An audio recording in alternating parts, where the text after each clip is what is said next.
1988 के बाद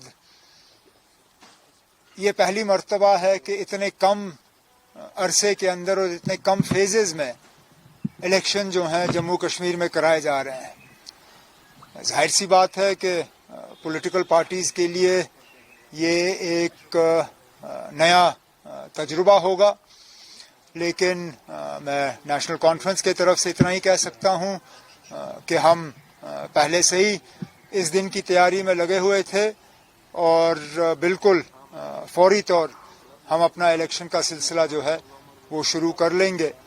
इसके साथ साथ इलेक्शन कमीशन ऑफ इंडिया की तरफ से अभी जो मैं उनका प्रेस कॉन्फ्रेंस सुन रहा था, उन्होंने फ्री और फेयर पोल्स पे बहुत जोर दिया। उन्होंने सिक्योरिटी को लेके किसी तरह की पॉलिटिक्स नहीं होनी चाहिए उसका जिक्र किया। तो मैं फौरी तौर इलेक्शन कमीशन से गुजारिश करना चाहता हूं, हम उन्हें एक चिट्ठी भी भेज रहे हैं आज कि लगातार पिछले 24 घंटे में जो बेशुमार यहां ट्रांसफरें हुई, इलेक्शन कमीशन को उनका फौरी तौर जायजा लेना चाहिए। इतने सारे अफसर अचानक ट्रांसफर किए जाना, हमें तो शक है कि ये हुकूमत, दिल्ली की जो हुकूमत की पार्टी है बीजेपी, उन्हीं का लगाया हुआ लेफ्टिनेंट गवर्नर है यहाँ पे। बीजेपी को मदद और बीजेपी को फायदा और उनके जो सहयोगी बी टीम, सी टीम, डी टीम है यहाँ पे, उनको मदद पहुंचाने के लिए ये ट्रांसफरें कराई गई हैं। इलेक्शन कमीशन ऑफ इंडिया की तरफ से फौरी तौर इन ट्रांसफरों पे जो है उनको इनका नोटिस लेके उन्हें एग्जामिन करना चाहिए और जो ट्रांसफर्स उनके गाइडलाइन से बाहर हैं उनको रोक दिया जाना चाहिए।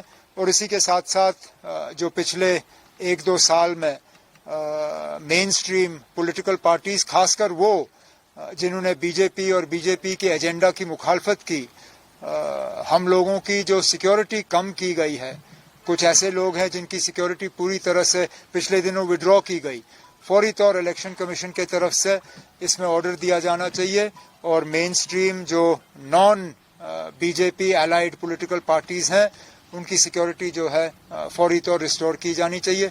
बाकी इलेक्शन के हवाले से जो बातें करनी होगी आगे आगे तो आप लोगों से बड़ी मुलाकातें होंगी तो बात करते रहेंगे। बताइए ना, देखिए यहाँ से शुरू करते हैं फिर यहाँ तक पहुँच जाएंगे। देखिए ना, जहाँ तक मेरे अपने इलेक्शन लड़ने का सवाल है, हालांकि मैं अभी भी अपनी जगह ये मानता हूं कि मैं इलेक्शन लड़ना नहीं चाहता हूं। हकीकत ये है कि तंजीम के अंदर से और बहुत मेरे ऊपर दबाव बना हुआ है। अब मैं अपने तंजीम के साथियों के साथ बैठ के बात करूंगा और आने वाले 1-2 दिनों में किसी न किसी नतीजे पे आ ही जाऊंगा। मेरे लिए मुसीबत ये भी बनी हुई है कि मेरे वालिद साहब, जिनकी उम्र भी बहुत है, तबीयत भी उनकी बीच में ठीक रहती नहीं है, उन्होंने यहाँ तक कहा कि अगर मैं नहीं लड़ता हूँ तो फिर मजबूरन उनको मैदान में उतरना पड़ेगा। ये भी अब मेरे लिए एक परेशानी की एक बात बन गई है। अब साथियों से मशवरा करके, फारूक साहब से बात करके आने वाले दिनों में किसी न किसी नतीजे पे आ ही जाऊंगा। नहीं, इंडिया गठबंधन तो था। मैं आपसे ये शेयर कर सकता हूं कि कुछ दिन पहले कांग्रेस के कुछ सीनियर लीडर दिल्ली से आए थे। एक राउंड डिस्कशन मेरी उनके साथ हुई थी इस बात पे कि क्या हम मिलकर इलेक्शन लड़ सकते हैं या नहीं, लेकिन बदकिस्मती से वो यहाँ बिना हाईकमांड के, अपने हाईकमांड के किसी इंस्ट्रक्शंस लिए बिना यहाँ आए थे, तो हम उस डायलॉग को आगे ले नहीं पाए। अगर आज कांग्रेस के पास कोई कॉन्क्रीट सजेशंस हैं या उनके पास कोई कॉन्क्रीट आइडिया है जिससे कि हम मिल बैठ के कोई अंडरस्टैंडिंग कर सकते हैं, तो हम ज़रूर उनसे बात करने के लिए तैयार होंगे।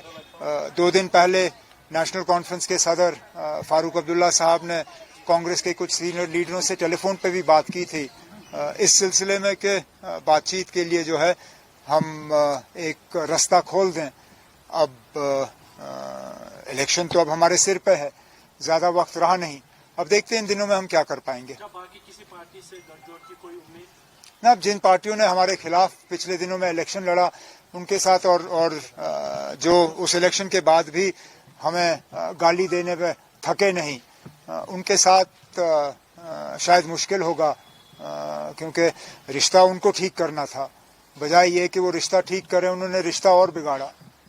लेकिन चलिए अभी देखते हैं किस तरह के हालात बनते हैं, वक्त ज्यादा है नहीं हमारे पास। जिस तरह के हालात है सर, पिछले दिनों जो सिक्योरिटी सिचुएशन हुई है उसको देखकर आपको क्या लगता है कि चुनाव जो है सही मायने में हो जाएंगे? ना, बिल्कुल क्यों नहीं होंगे। अगर हम 96 में चुनाव कर सकते थे, अगर हम 98 में कर सकते थे, 99 में कर सकते थे, 2002 में कर सकते थे, तो आज कम से कम हम ये तो मान के चल सकते हैं कि जम्मू कश्मीर 2024 और जम्मू कश्मीर 1996 जमीन आसमान का फर्क है। अगर हम उस वक्त इलेक्शन करा सकते थे तो आज तो मुझे कोई इस तरह की कोई परेशानी नहीं है कि इलेक्शन नहीं होंगे। हाँ, सिक्योरिटी को लेके इलेक्शन कमीशन को हमारा थोड़ा सा जो हमारे खदशात हैं उनका ख्याल रखना होगा, लेकिन हम किसी तरह से हालात को देखते हुए जो है मैदान से पीछे हटने के लिए तैयार नहीं है। एक सेकंड ना, जो ऐड करना चाहूंगा सिक्योरिटी पॉइंट ऑफ व्यू से, जो जम्मू में सूरत हाल रही है उनकी रिपोर्ट्स थे अक्रॉस द बॉर्डर ट्रेन लोग भी आए हैं, जिसके नतीजे में ये कहा गया था शायद इसीलिए सक्सेसफुल अटैक्स हो रहे। क्या सिक्योरिटी ग्रिड में चेंजेस लानी होंगी इलेक्शन से पहले? और साथ जो ऑर्डर्स गवर्नर की तरफ से, अभी आपने कहा ट्रांसफर, 7 ऑर्डर्स हमने सुने हैं एडमिनिस्ट्रेशन में, किस तरह का एक प्लान? लेकिन अब जहां तक आपने ग्रिड या सिक्योरिटी के हवाले से बात की, आपको और क्या चेंज चाहिए? डीजी बदल दिया गया है, जहां इलेक्शन के दौरान अक्सर बेशतर हमने देखा है कि इस तरह की चेंजेस नहीं होती। हम तो ये सोच रहे थे कि शायद जो एग्जिस्टिंग डीजी है, जिसने बीच बीच में हमारे खिलाफ पॉलिटिकली भी जो है एक फ्रंट खोला था, हमने सोचा था शायद इसको एक्सटेंशन देंगे, लेकिन एक्सटेंशन देने के बजाय 15 अगस्त को ही ये साफ कर दिया कि उन्होंने यहाँ रहना नहीं है। अब उनका जो रिप्लेसमेंट है वो आके कमांड संभाल लेगा। बाकी जहाँ तक आपने ट्रांसफर्स की बात की, खर्चात तो हैं।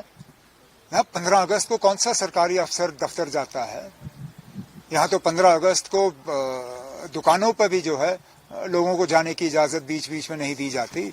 इन्होंने तो 15 अगस्त को सेक्रेटेरिएट खोला, 15 अगस्त को पीएचक्यू खोला, और अचानक ये जो बेशुमार ट्रांसफरें हुई, क्यों?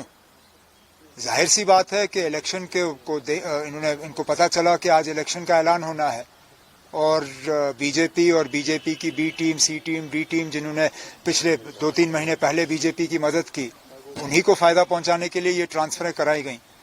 नहीं तो इलेक्शन कमीशन ऑफ इंडिया की तरफ से, अगर मुझे याद है, कुछ हफ्ते पहले वाज़िया हिदायत आई थी कि जो अफसर इलेक्शन के साथ इन्वॉल्व हैं उनका ट्रांसफर नहीं होना चाहिए। आपने तो डीसीज, एडीसीज, इतने सारे अफसर ट्रांसफर किए, तो जाहिर सी बात है कि लेवल प्लेइंग फील्ड के बजाय आप एक अनबैलेंस्ड प्लेइंग फील्ड यहाँ कायम करने की कोशिश कर रहे थे। सर, आर्टिकल 370 नेशनल कॉन्फ्रेंस के लिए इम्पोर्टेंट है। This will be the first election of national conference, और आप आर्टिकल 370 के बगैर इलेक्शन लड़ रहे हैं, कितना मुश्किल होगा? सेकंड क्वेश्चन ये है कि जो शॉर्ट पीरियड में इलेक्शन हो रहे हैं, 3 फेजेस में कम समय दिया गया है, व्हाट डू यू थिंक इसका ये डिसीजन क्यों लिया गया है? कम समय में क्यों इलेक्शन हो रहा है? मैं दूसरे सवाल का जवाब पहले दूंगा। जब पार्लियामेंट इलेक्शन 7 फेज में अनाउंस हुए तो आप ही के चैनल्स और अखबारों ने कहा कि इतना लंबा क्यों खींचा जा रहा है। अब जब 3 फेजेस में यहाँ इलेक्शन हो रहे हैं तो ये पूछा जा रहा है कि ये क्यों किया जा रहा है।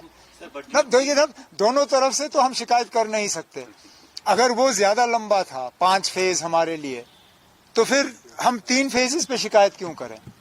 और 3 फेज और 5 फेज में वैसे भी कौन सा खास फर्क है? हम लोग 1 सेकंड, लेट मी फिनिश। हम लोग इलेक्शन के ही मोड में ही रहे ना।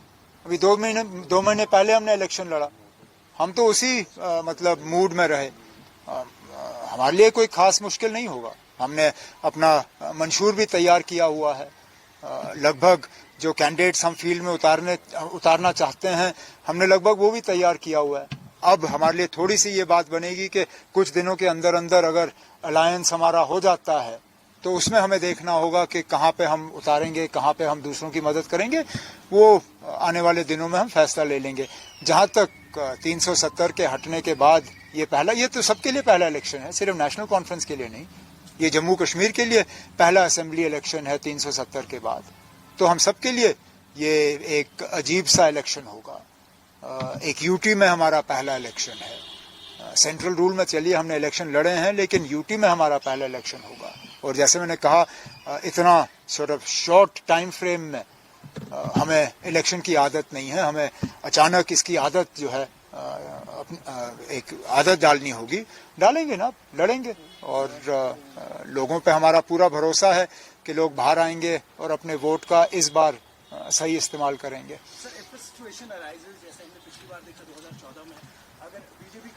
जनाब, मैं इफ्स और बट्स का जवाब देता ही नहीं हूं। अगर जम्मू के ग्राउंड सिचुएशन पे हम जाएं, जहां मेरा इन पिछले दिनों काफी एक्सटेंसिव दौरा रहा, फारूक साहब भी अभी आज भी जम्मू में ही हैं। जम्मू में वे बीजेपी की वो हालत नहीं है जो बीजेपी वाले चाहेंगे। उनका अगर बस चलता तो ये इलेक्शन होते ही नहीं। ये इलेक्शन 1 अक्टूबर को मुकम्मल किए जा रहे हैं क्योंकि सुप्रीम कोर्ट का आदेश है। सुप्रीम कोर्ट ने कहा कि 30 सितंबर से पहले ये सिलसिला खत्म होना चाहिए। 30 सितंबर का चलो इन्होंने 1 अक्टूबर कर दिया, लेकिन ये बीजेपी अपनी मर्जी से नहीं कर रहे हैं। तो मैं इफ्स और बट्स में नहीं जाऊंगा। इलेक्शन हो जाने दीजिए। मेरी तो ये उम्मीद है कि लोग एक लंगड़ी टूटी फूटी इस तरह की हुकूमत नहीं चाहेंगे।